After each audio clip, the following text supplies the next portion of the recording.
I'm a reporter and I take my job very seriously, so it's a bit difficult for me to even report. That's the leader of the Republican Party in Milwaukee, Wisconsin, giving his closing argument to the American people. Yes, you see what he's doing, and yes, he is doing that. I'll provide a little bit of the context, but there really isn't that much. He is performing, yes, on the microphone. You see it with your own eyes. So before that happened, Donald Trump was having microphone issues.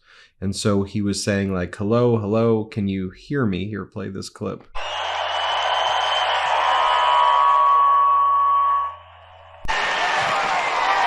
Hello?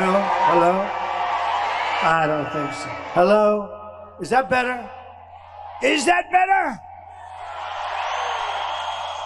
That's terrible. Is that better back there? Was that yes or no? What crap. The only thing I asked for is a mic. You don't have to give me, I don't even need a stage. I don't give a damn. Give me a good mic. And I went through 2 of these today. And it knocks the hell out of your throat. But so far, And then so his microphone wasn't really working that well, he said. And he said that his beautiful speech in Madison Square Garden, he called it like a perfect event. And he said the microphone was working well there. Here, play that clip. They don't get it. Well, the mic at Madison Square Garden worked very well. Was that a great event? But honestly, it was basically the same crowd as you have here, right? Same. And then so he continued to whine about the mic. He said the mic stinks. And then he says he's not going to pay the contractors because he didn't like the mic. Here, play this clip. We've seen that stuff happen. We don't want to do that.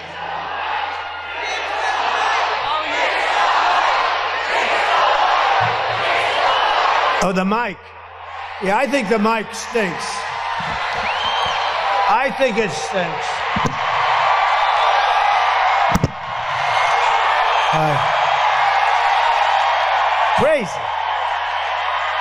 Crazy. Oh, that's what I was wondering what the hell they were shouting. I think this mic stinks, by the way. And then we don't pay the contractor. I say, don't pay the contractor. Then they write a story. Trump doesn't pay his bills. He's a bad guy. No. And then he told the audience he was going to, quote, knock the hell out of the workers backstage. He's going to knock the hell out of the people backstage who set up the mic. Going to physically assault them, he said. Here, play the clip. Thank you very much. Fix the mic. You got to be kidding. Do you want to see me knock the hell out of people backstage? You want to see me?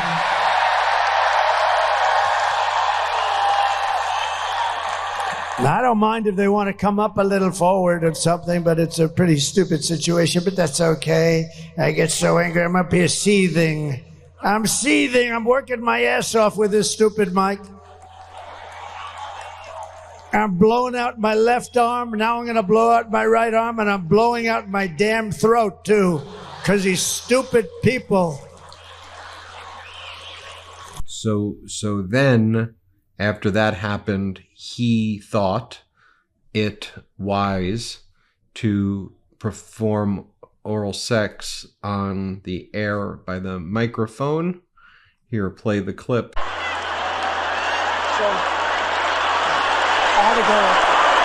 Yeah, so as Asharangappa says, how is this man actually a viable candidate for president of the effing United States? For the love of God, America?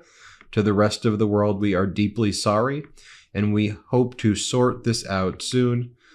Elie Mystal goes, we are at the dick-sucking part of Trump's closing argument. Wonder what the MAGAs will dress up as now to own the libs. JP, who's a former Trump supporter, says Trump is stroking the microphone and pretending to suck it like a dong on stage at his rally, and the MAGA crowd is cheering. That just happened. This is absolutely pathetic. It is pathetic. Then he asks the audience if there are any terrorists in the audience. He goes, "Any terrorists here?" Here, play the clip. They're destroying our country. They're putting dangerous people. Look at these beautiful people. You'll be interspersed with murderers, drug dealers, terrorists. Do we have any in the house right now? Are there any people? Over the past 4 years, come on. So then he talks more about the microphone, and he says that we've done 3 rallies today. That was his second event. He's only done 2 rallies. Here, play the clip. No, the mic is terrible. I had another one. You know what? I've done 3 of these today. Somebody said. Then Donald Trump holds up that small microphone and he says, "This is like weightlifting. This sucker's very heavy." Here, play the clip. You know, I've never held a microphone up so long in my damn life. It's like I'm weightlifting. Sucker's heavy. And then he says, "They're saying I'm cognitively impaired, but I'm not cognitively impaired." Here, play this clip. They're saying he's cognitively impaired and physically impaired. There's something wrong with them all because I have guys that are stupid back there. All right, what are you going to do? What are you going to do, right? What a shame. But we're going to come back. I'm going to give you a free performance back in that corner. You got a bad area back there. But I think this is better. I think it's probably better. Then he says, "Do you want to watch me do the weave? I will do the weave. The weave, they say the weave. Do you want to watch me weave?" Here, play the clip. Popular. This is the weave, you know, a little weave, right? You know, they used to say, these are stupid people. They used to say, he rambled. I don't ramble. I do a weave. You know what a weave is? It's a story. And as you're telling the story, you realize that there's a little offshoot. Go up here. But the key is then you have to come back. And then you're doing the story, you're getting down to bottom line, and boom, you do another little weave. Then sometimes you do a weave off a weave. It's here and then back. It's called a weave. And one guy got it right, a writer. They said, Trump is a totally brilliant guy. He said he's the most, I've never said anything, because you always have to end up in the right place, or then you're rambling, you know, then you're rambling. But no, I have a very, very fertile brain. But it's the weave, and we do it, and it covers a lot of territory. This way you tell one story, and you cover, really it's like 15 subplots, but you get down to the final answer. And actually, they're starting to say. And then he forgets that he's on camera during a video presentation. And then he adjusts his dentures. And then people start leaving behind him, where he starts saying that he wants to protect the women.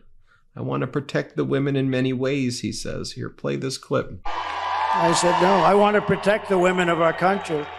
I want to protect them in many ways.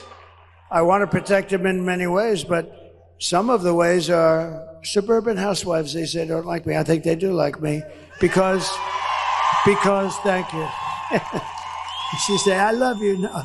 Where do you live? What part of Westchester do you live? And then he calls Governor Pritzker fat and disgusting. Play this clip. Because he was not very good, and he ends up running for governor because he's got money, but he's terrible. But I'm not allowed to use the fat word. That's the other word you cannot use. You are not allowed to use the fat word, so I will not do it, but that guy is disgusting.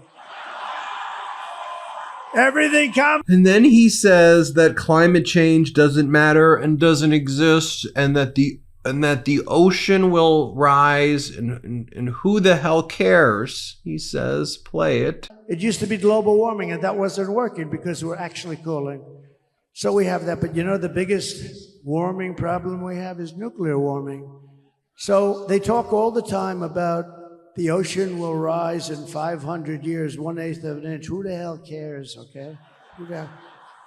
And just so you see this he did this earlier also.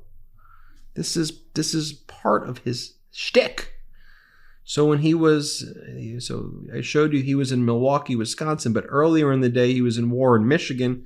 And he also told his staff not to pay the workers at the venue. Play this clip. That's better with the mic. That's better. Thank you, backstage. These mic guys, I'm telling you, I'm having a lot of problems with mics lately. I'm not happy. Get yourself a new contractor, please. And don't pay the bill for this contractor. And then they'll write a story. Trump doesn't pay bills. I pay bills. You know what I do? I pay more than I'm supposed to when they can do a good job. But when they don't do a good job, don't pay your damn bill. That's my first. And then he got distracted from the teleprompter and said that he's studying his hair, and his hair doesn't look so good today. I'm studying my hair. It looks not so good today. It's not a good hair day, but who cares? Not a good hair day for me. Oh. I don't want to look. Contrast that with Vice President Kamala Harris, and here's her speech about giving a middle-class tax cut to over 100 million Americans. Play this clip. Imagine that for a minute, right? January 20th, Oval Office. It's either going to be him sitting in there poring over and stewing over his enemies list, or when I am elected, it will be me walking in there on your behalf working on my to-do list. Because we got work to do. Because we have work to do. And at the top of my list is bringing down the cost of living for you. That will be my focus every single day as president, including I will give a middle-class tax cut to over 100 million Americans. We will enact the first ever federal ban on corporate price gouging on groceries. And fight to make sure that hardworking Americans can actually afford a place to live. And I think it's only appropriate that I play this Republican Georgia voter on Fox who says, I'm a conservative. I can't vote for this guy. Okay, I can't vote for this guy. Here, play the clip. Although I am by history a conservative, but I do believe that the values that Trump is currently representing are not mine. I'm a bit at a loss. For words here. I don't even know what that was that we watched, but that's the leader of the Republican Party, right there. Choose wisely. Thanks for watching. Real quick, Meta just changed their algorithm to suppress political content. Please follow our Instagram @MeidasTouch right now as we head towards 400,000 followers so you don't miss a beat.